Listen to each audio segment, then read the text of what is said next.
오늘 시간에는 예레미야 강의 35번째 시간으로서 남유다와 예루살렘의 회복은 과연 누구를 통하여 성취되었는가라는 제목으로 함께 말씀의 은혜를 나누기를 원합니다. 예레미야서 가운데에 33장은 남유다의 회복의 한 부분을 차지하고 있습니다. 남유다의 회복을 30장부터 31, 32, 33장까지 말하고 있기 때문에 예레미야에서 회복에 관한 예언, 소망에 관한 예언은 30에서 33장 이 4장에 있다라고 우리가 예레미야를 다 읽어보면 알 수가 있죠. 그래서 그 하나님께서 바빌론에게 남유다를 넘기시고 다 죽이거나 일부만을 포로로 잡아간 이런 이제 잡혀갈 거예요. 지금 잡혀갈 건데 잡혀가기 직전에 하나님께서 어떻게 남유다를 회복시키실까를 예레미야를 통해 말하고 있는 것이죠. 그래서 우리는 예레미야의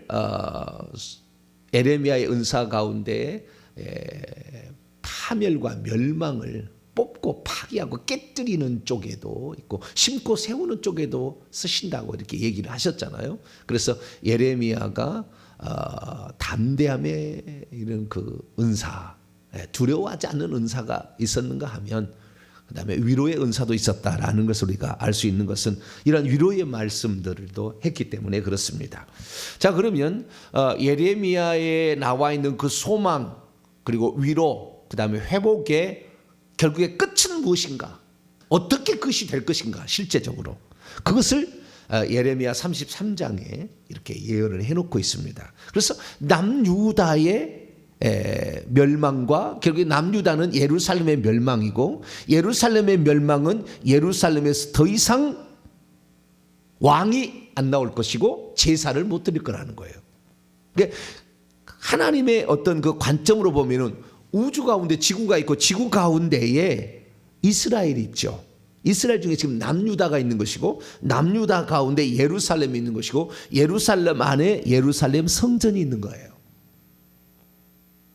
그래서 하나님의 관심은 항상 결국에 이 예루살렘의 통치자와 예루살렘의 성전에서 제사 드린 게 제일 관심이 있는 거죠.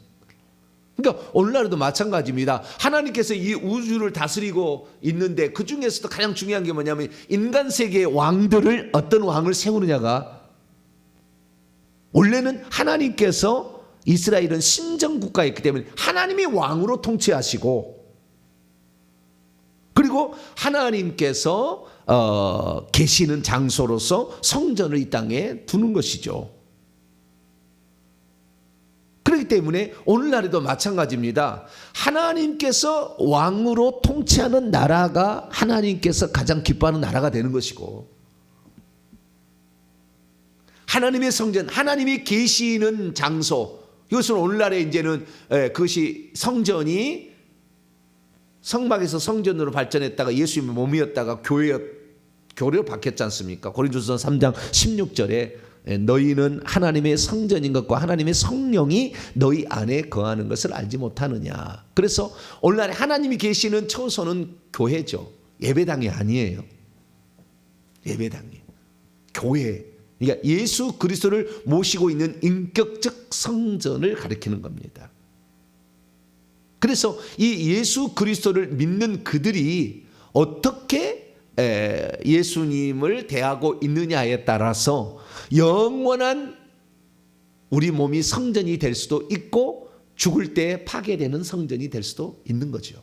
그런데 회복에 관한 약속을 보니까 두 가지인 거예요. 예루살렘 성을 다시 옛날처럼 민중들의 소리가 즐거워하는 소리, 시집가는 소리, 장가가는 소리, 무슨 다른 소리, 짐승이 없다가 짐승까지 다 있고 사람들이 다 각자 역할하고 와서 제사장에 화목제를 드리며 이렇게 그 일상생활이 회복되는 어떤 예루살렘에 그래서 거기에서 왕이 다스리는 그런 나라가 다시 될 것이다 라는 얘기와 그 다음에 거기에 제사장이 영원히 있어서 이스라엘 백성이 잘못 허물들을 용서해 주는 사람들이 죄를 지은 것을 용서받을 수 있는 상태가 다시 회복이 될 것이다라는 예언을 하고 있는 것입니다. 그런데 우리가 이 예언이요 어떻게 성취되었는가가 중요하잖아요. 이때가 지금 BC 587년경이라고 보여집니다. 왜냐하면은 오늘 본 말씀 보게 되면 33년 1절에 예레미야가 아직 시대 뜰에 갇혀 있을 때에 그때가 32장 1절에 보면 유다 시드기야 왕 열째 11년에 망하잖아요. BC 586년에. 그러니까 BC 587년에 동시에 있었던 32장과 33장이 똑같은 그런 시대에 말씀하신 것인데 아나돗에 있는 밭을 사라. 자기 고향의 사촌의 동생인 것 같은데 그 밭을 사는 것을 통하여서 이 나라는 영원히 멸망하지 아니하고 이 땅은 다시 회복될 때가 올 거다라는 것을 예언했다면 33장에 가서는 그러면 언제 누구를 통해서 이것이 회복이 될 것인가를 언약의 확실성을 통하여 두 가지 언약이죠. 하나는 다윗에게 하신 언약과 제사장이 영원히 될 것이다. 레위인들에게 했던 그 언약. 민수기 25장에 나오죠. 그 다음에 사무엘하 7장에 다윗 언약이 나오는데 이 두 언약이 진짜 영원히 지속될 거다 라는 그 언약의 재확인을 통하여서 결국에 이 언약의 재확인은 왕이 나와서 평화로운 다시 샬렘의 평화로운 도시가 다시 돌아가게 되는 때가 올 거다. 그리고 혹시 죄를 짓게 되면 그 성전에 와서 자신의 제사를 드리며 속죄 은총을 받아서 죄사함을 받을 수 있는 때가 올 거다 라고 이렇게 예언하고 있는 것이죠. 자, 그러면 이 예레미야 33장에 나와 있는 이 두 언약의 회복이 어떻게 최종적으로 완성되는지 살펴보고 뿐만 아니라 우리가 예레미야 33장 3절 이런 말을 우리가 늘 기도할 때 쓰지 않습니까? 너는 내게 부르짖으라 내가 내게 응답하겠고 내가 알지 못하는 크고 은밀한 일을 내게 보이리라. 우리가 늘 이런 말을 인용을 하지 않습니까? 우리가 기도합시다. 하나님 반드시 크고 은밀한 일을 보일 겁니다 라고 우리가 얘기했는데 원뜻은 뭐냐? 우리가 기도할 때 이렇게 기도하면 하나님이 기도를 응답해 주십니다. 조금 더 앞으로 나가서 2절에 이 일을 행하시는 여호와 그것을 만들며 성취하시는 여호와 그의 이름을 여호와라는 이가 이와 같이 이르시도다 라고까지 인용하기도 합니다. 이 인용한 말의 원뜻은 무엇인가? 그리고 원문은 어떻게 되었는가? 좀 달라요. 우리가 번역본하고요 약간 달라요. 그래서 그것까지 한번 살펴보는 시간을 갖도록 하겠습니다. 자, 그러면 예레미야 33장의 위치를 볼까요?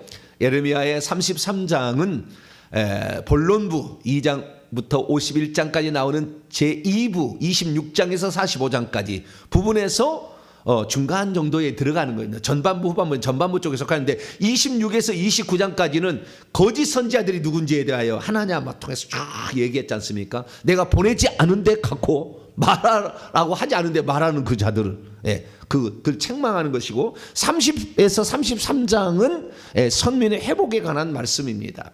그래서 30에서 33장을 보게 되면 30에서 31장은 남유다의 회복, 그 다음에 32장은 예루살렘 성의 회복, 그 다음에 33장은 다 같은 얘기인데 핵심 가운데 부분이 언약, 다윗에게 맺었던 언약과 그 다음에 제사장에게 세운 그 언약 21절 33장 21절에 나와 있는 그 말씀을 다시 하나님이 확인을 해 주시는 거예요. 그래서 회복이 일어날 것이다 라는 것을 말하고 있습니다. 자, 그러면 우리가 잘 알고 있는 예레미야 33장 2절과 3절 이 말은 무슨 말일까요? 이건 무슨 말이냐면요 2절을 보세요. 일을 행하시는 여호와 그것을 만들며 성취하시는 여호와 그의 이름을 여호와라는 이가 이와 같이 이르시도다. 이 말씀을 우리 지금 개역 성경은요 번역을 좀 미흡하게 했어요.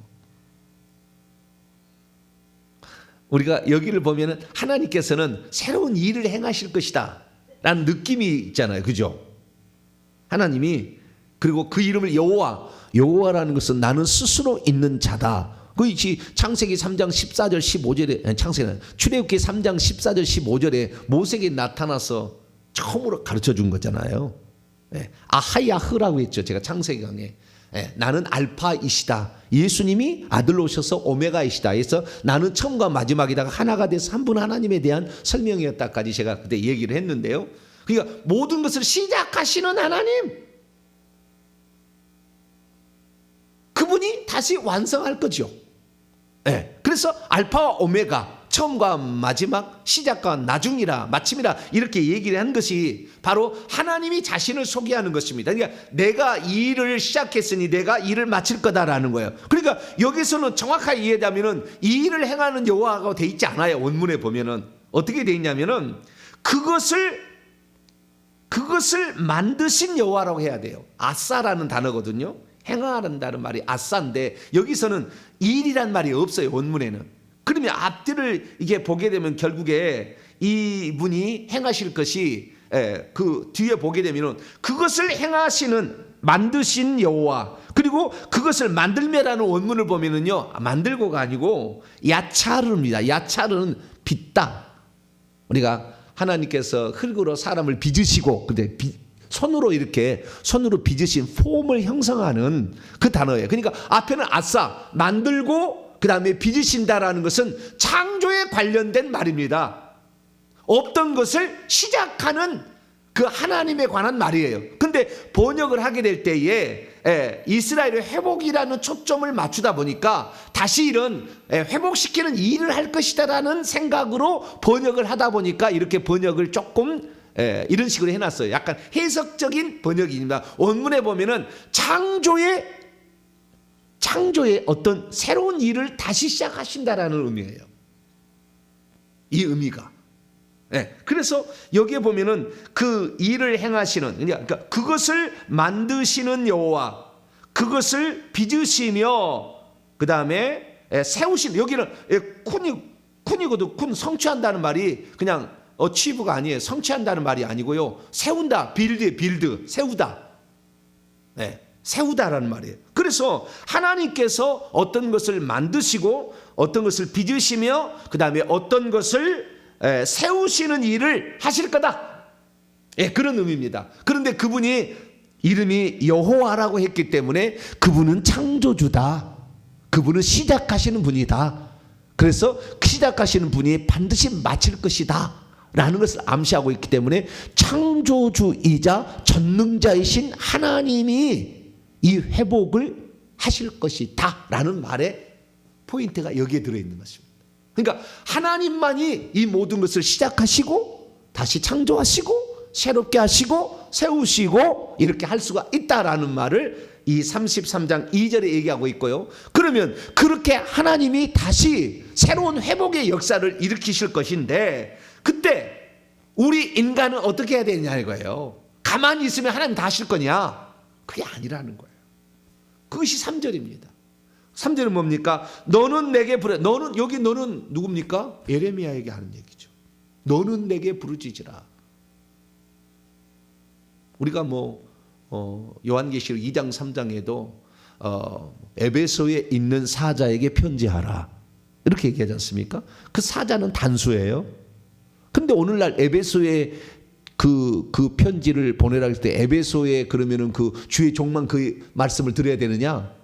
그 에베소에 속해 있는 모든 성도들도 그 말을 드려야 되죠. 첫사랑을 회복하라.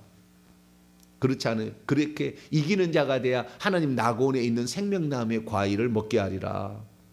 그렇게 얘기하지 않습니까? 그러면 그 주의 종들만 얘기냐? 어쨌든 주의 종들은 매우 중요한 거예요. 그러나 성도를 포함하는 단체적인 단수이죠. 단체적인 단수 개념이죠. 그래서 예레미야가 그걸 기도해야 된다는 거죠. 뭘 기도해야 되느냐? 하나님의 회복이라는 것을 내가 너에게 알려줬으니까 아나도스에 있는 밭을 사라. 벌써 암시를 해줬으니까 너는 그 하나님의 회복할 수 있도록 기도를 해와라 라는 거죠. 그러면 하나님께서 크고 은밀한 일, 이것이 바로 무엇이냐? 크고 은밀한 일은 결국에 오메라가 오신 예수 그리스도예요. 답은 원뜻은 그렇다는 겁니다. 이걸 응용해서 오늘날에 하나님이 우리가 기도하면 그분이 전능자니까 우리의 기도를 들어주신다라는 말로 하지만 원문의 뜻은 33장 2절에는 알파 되신 여호와 창조주 그분이 크고 은밀한 일을 행하신다 뒤에 나왔는데 그것은 21절이에요. 21절에 딱 예언이 돼 있어요. 이렇게. 자, 21절 한번 읽어볼까요? 시작. 내 종 다윗에게 세운 나의 언약도 깨뜨려 그에게 그의 자리를 앉아 다스릴 아들이 없게 할 수 있겠으며 그럴 수 없다는 거죠. 내가 나를 섬기는 레위 제사장에 세운 언약도 파할 수 있으리라. 그럴 수 없다는 거예요. 20절에 나와 있는 낮에 대한 언약과 밤에 대한 나의 언약을 깨뜨릴 수 없듯이, 그러니까 우리가 그 노아 홍수 이후에 하나님께서 창세기 8장 22절에 얘기를 하셨지 않습니까? 땅이 있을 동안에는 심음과 거둠이 계속될 것이다. 추위와 더위와 그 다음에 여름과 겨울이 계속되며 낮과 밤이 계속될 것이다. 창세기 8장 22절에 이렇게 약속을 했거든요. 그 약속은 예수 그리스도께서 재림할 때까지 있어요. 그러니까 이 세상이 지금 기후가 있어서 지구가 멸망한다, 뭐 기후 환경이 변한다, 뭐 여러 가지 얘기하지만 그러나 낮과 밤은 추위와 더위와 계절은 끊임없이 이렇게 23.5도 기울어져서 계속 주님이 오실 때까지 지구는 계속 될 거예요. 그러니까 영화 같은 곳에 사람이 다 없고 자기 혼자만 살아남아가지고 뭐 이렇게 한다, 그건 다 가짜예요. 주님 오실 때까지 사람이 왁작지껄하는 것이 그 지구예요. 그렇게 계속다는 거예요. 그러니까 낮과 밤이 이 언약이 절대 깨뜨릴 수 없듯이 다윗에게 약속한 것도 절대, 다윗의 언약은 뭡니까? 내가 그의 자손을 계속 줘서 왕위에 계속 앉게 하겠다. 나는 그의 하나님 되고 그는 나의 아들이 되리라 라는 사무엘하 7장에 나와 있는 그 다윗의 언약이 반드시 성취될 것이다. 그래서 이 다윗의 후손으로 그 왕위가 나온 그 왕이 나올 텐데 그 다윗의 씨가 영원히 왕위에 앉아서 있을 것이다 라고 예언을 해놨죠. 그리고 그 앞에 나옵니다. 그 앞에. 자, 17절. 창세기 33장 17절입니다. 읽습니다. 시작. 여호와께서 이와 같이 말씀하시니라. 이스라엘 집에 왕위를 앉을 사람이 다윗에게 영원히 끊어지지 아니할 것이며. 크고 은밀한 일은 바로 주 예수 그리스도께서 오셔서 회복을 시킨다는 거예요. 진짜 우리의 영원한 안전한 새 예루살렘 성, 천국에 그 완성되는 거죠. 새 예루살렘 성으로 완성이 되는 것이지 이 땅에 다시 예루살렘이 수르바벨 성전 수르바벨 성전을 세웠던 그 포로 귀환으로 세웠던 그 다 임시예요. 하나님은 영원히 끊이지 않는다. 그 위에 더 올라가 봐요. 17절에도 보니까 영원히 끊어지지 않는데 이 15절 16절 한번 또 읽어볼까요? 시작. 그날 그때에 내가 다윗에게 한 공의로운 가지가 나게 하리니 그가 이 땅의 정의와 공의를 실행할 것이라. 그날에 유다는 구원을 받겠고 예루살렘이 안전히 살 것이며 이 성은 여호와 우리의 의라는 이름을 얻으리라. 공의의 한 가지 싹이 날 것이다. 이새의 한 가지에서 싹이 난다는 이사야 말씀처럼 다윗에게 한 가지 싹이 나서 결국에 이런 일을 회복을 시킬 거다라고 얘기를 하는 거죠. 그러니까 이 다시 회복될 다윗의 왕자에 앉아서 다스릴 왕은 예수 그리스도예요. 자, 누가복음 1장. 이스라엘 민족은 이 땅에 그렇게 다시 그래도 된다는데 절대 그럴 수가 없어요. 물론 예수님이 그 오시기 직전에 그 로마서의 9장, 10장, 11장 말씀처럼 남유다가 다시 이방인들이 구원을 받아 시기 나서 그들이 다시 회복될 거라는 얘기 때문에 그건 이루어질 거예요. 그래서 지금 그 육적인 이스라엘 백성이 있지 않습니까? 지금 이스라엘 나라 중에서 예수님을 메시아로 인정하는 부흥이 좀 있을 겁니다. 그건 있어요. 그러나 성전이 다시 회복된다, 이거 믿지 마세요. 절대 그렇게 아니에요. 이미 성전은 예수 그리스도 가서 교회로 갔기 때문에 교회에 대한 회복을 의미하는 것이었지 육적인 어떤 물질적인 성전을 말하는 게 아니에요. 자, 누가복음 1장 31절에서 32절, 32절 때문에 33절까지입니다. 31절에서 33절까지 말씀이 딱 이게 그 예언이 이렇게 이루어졌다는 거예요. 시작. 보라, 내가 잉태하여, 그 마리아에게 한 얘기입니다. 아들을 낳으리니 그의 이름을 예수라 하라. 그가 큰 자가 되고 지극히 높으신 이의 아들이라 일컬어질 것이요, 주 하나님께서 그의 조상 다윗의 왕위를 그에게 주시리니 영원히 야곱의 집을 왕으로 다스릴 것이며 그의 나라가 무궁하리라. 그러니까 예수 그리스도께서 왕이 되시고 이 왕만 영원히 지속이 되고, 예수 그리스도를 따르는 자들이 결국에 예수님께서 그 왕자를 내주잖아요. 보좌를 다스릴 통치권을 내줘서 우리가 천국에 가면 그리스도인 중에서 보좌 자리 14만 4천 명 가운데 1번부터 6번 줄에 앉아있는 자는 왕으로 통치를 해요. 우주를 주신다니까요. 한 행성 같은 것을 나중에. 자기 집만 다스린 게 아니고.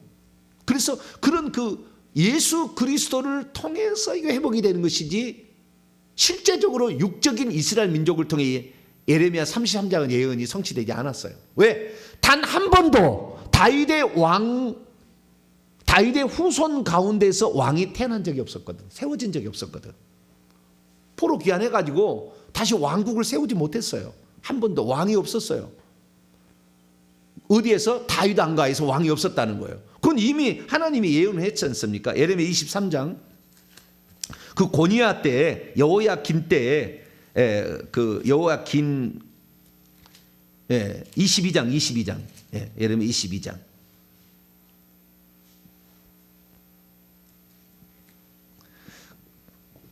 고니야 때 그렇게 얘기했잖아요. 고니야 24절에 보면 유다 왕 여호야김의 아들 고니야, 여고냐죠.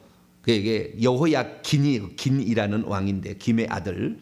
나의 오른손에 인장발찌라도 빼어서 내버릴 것이다. 죽을 것이다 하면서 30절에 이렇게 예언하였습니다. 여호와께서 이와 같이 말씀하시니라. 너희는 이 사람이 자식이 없겠고 그의 평생 동안 형통하지 못할 자라 기록하라. 이는 그의 자손 중 형통하여 다윗의 왕위에 앉아 유다를 다스릴 사람이 다시는 없을 것임이라 하시니라. 그러니까 혈통적인 유다의 왕은 다윗 후손으로 안 나와요. 그리고 후대에 가가지고 헤롯 에돔 족속에서 헤롯 왕이 나오죠. 처음으로 헤롯. 그래서 헤롯 빌립, 헤롯 안디바 이런 사람들이 나와요. 헤롯 안디바가 세례요한 목 따잖아요. 죄송합니다. 딴다는 말이 있나? 따는 게 아니라 자르죠, 주여. 그건 그런 얘기 나오냐. 그 헤롯 왕가가 나오는데 그건 에돔 족속이에요. 그 헤롯 왕가가 나오기 전에는 하스몬 왕가라고 해서 한때 제사장 중에서도 왕이 나올 때가 있었어요. 그렇지만 유다 지파에서는 왕이 안 나왔어요. 유다 지파의 왕은 예수 그리스도. 크고 은밀한 비밀은 예수 그리스도를 통하여서 결국에 죄사함도 일어나고, 그 다음에 새 예루살렘 성에 천국에서 안연히 거하는, 안전하게 영원히 거하는 그 나라와 그 땅이 회복이 된다라는 것이죠.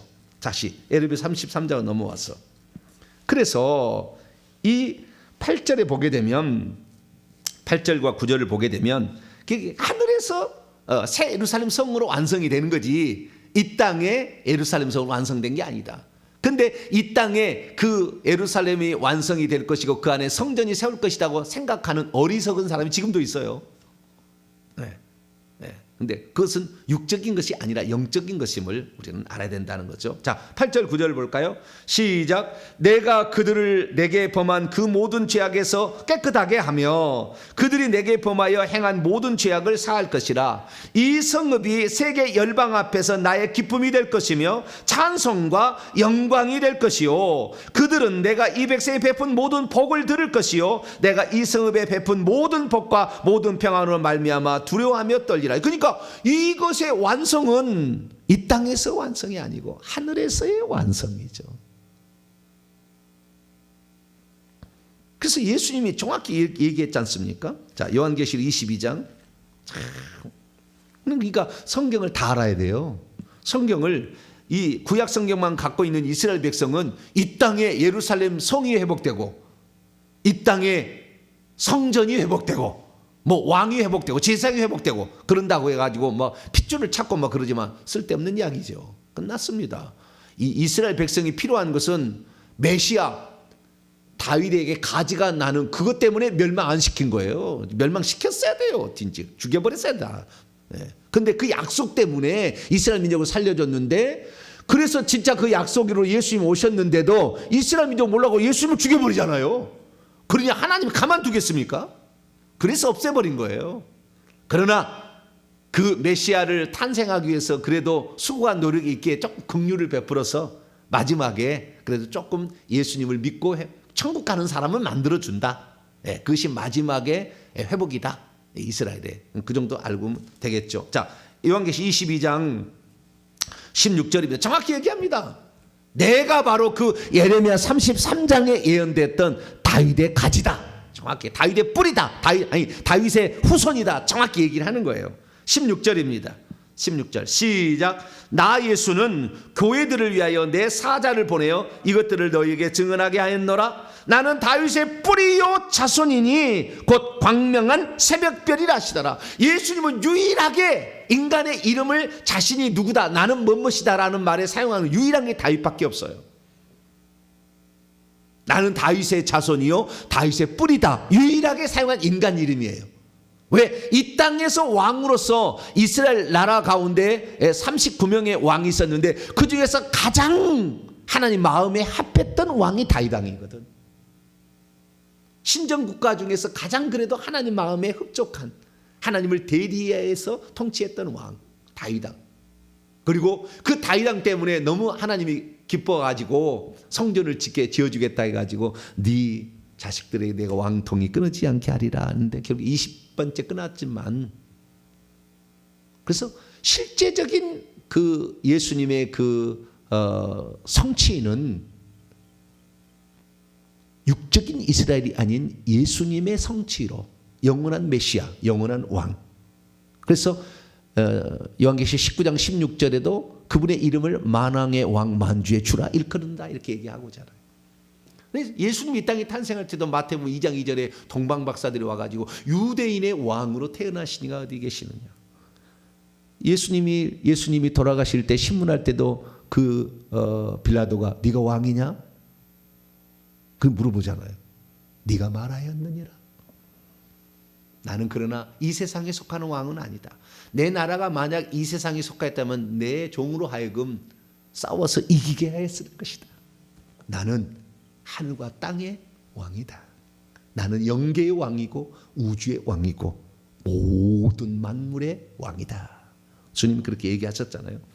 그래서 우리가 예레미야 33장의 말씀 이스라엘의 회복을 육적인 이스라엘의 회복으로 알 게 아니라 영적인 회복으로서 주 예수 그리스도만이 영원히 우리에게 통치할 변함이 없고 죄짓지 아니하고 완전한 왕이시다. 할렐루야. 뿐만 아니라 제사장도 그랬다고 그래요. 제사장도 한다고 그러는데 그 제사장도 마찬가지죠. 18절입니다. 예레미야 33장 18절. 내 앞에서 번제를 드리며 소제를 사르며 다른 제사를 항상 드릴 레위 사람 제사장도 끊어지지 아니하리라. 이 민수기 25장에 그 모압 여인들하고 이스라엘 백성이 간음을 해가지고 연병을 쳐서 2만 4천 명이 죽을 때에 비느하스가 제사장 비느하스가 창을 가지고 들어가서 고수비 하고 또 누구 시므리죠. 시므리와 고수비의 배를 찔러서 죽여버리잖아요. 그래서 나의 분을 대신 내줘서 고맙다. 너희들이 영원히 제사장 이제 레위 지파로서 제사장 노릇을 하게 하겠다고 언약을 세워주지 않습니까? 그때 그것이 민수기 25장 13절에 나오는데 그 약속이 이루어지는데 그 약속도 마찬가지예요. 그래서 영원한 제사장은 누구냐?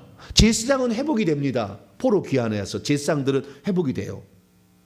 회복이 되어서 제사장이 세워지지만 그 제사장은 다 임시고, 그래서 히브리서의 말씀이 4장 14절 보면은 그 대제사장이 누구냐? 예수 그리스도라 정확히 얘기합니다. 자, 히브리서는 대제사장이신 예수님에 대해서 처음 끝까지 엄청 얘기 많이 하는데 히브리서 4장을 볼까요? 14절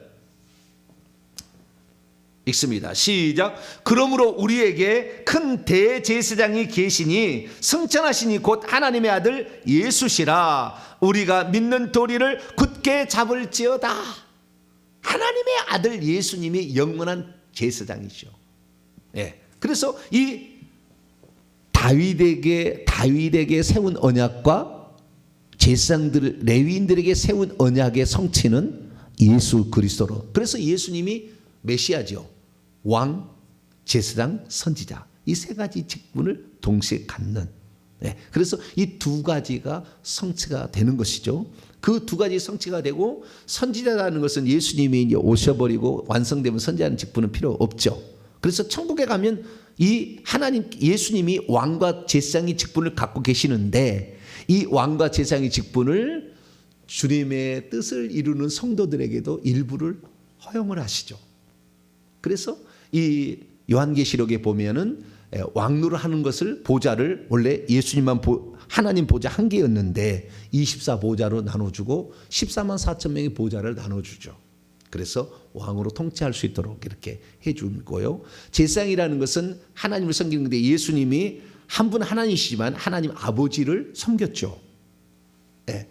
중보자로서. 그래서 모든 인류의 죄를 대신해 십자가에서 대제사장으로서 자신을 제물로 삼아서 제사를 드리는 제사장이었다가 이제는 그 일들을 다시 성도들에게 맡겨서 그런데 제사는 더 이상 드릴 필요 없죠. 완전한 제사니까.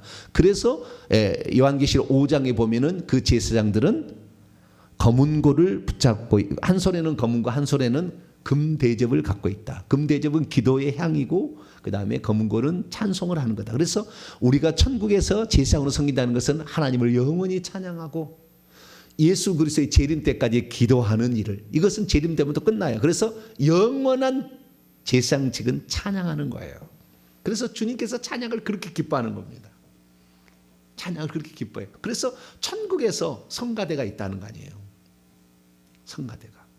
네, 대단한 일입니다. 그래서 하나님을 찬양을 그렇게 기뻐한다라는 사실을 우리가 정리할 수 있습니다. 그렇습니다.